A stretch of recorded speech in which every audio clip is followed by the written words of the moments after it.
hon ni kaya long che kagri kang hon che thi tu ti kem virota e pan e che dong dun bong ranam ta e pan e che dong dun bong sing bene karong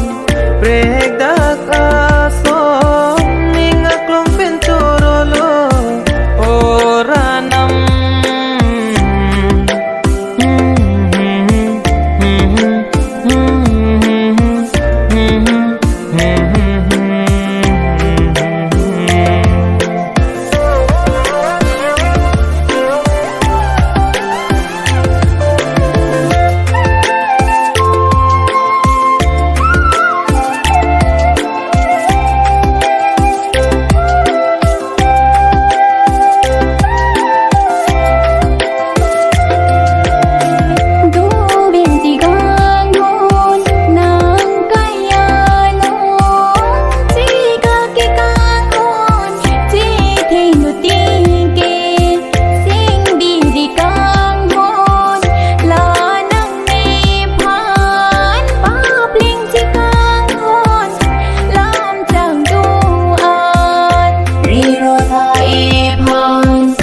Ichi don dun bom ranam tai pan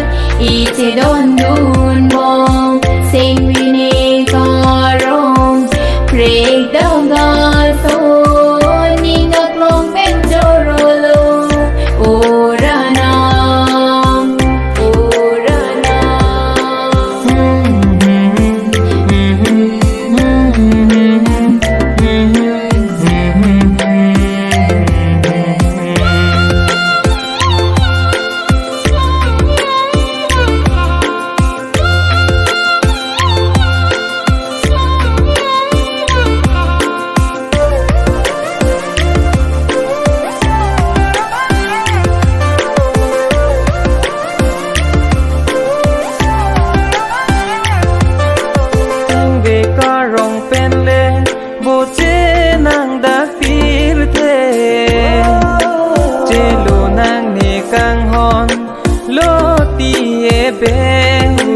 Rana mango kai ke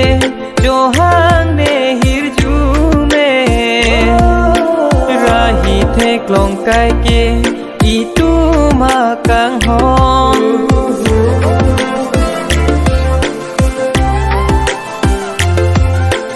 ang hogla nang kayari nang chi man chi kang hon simala nang ka jadi tunggeng tiba Please be with me forever.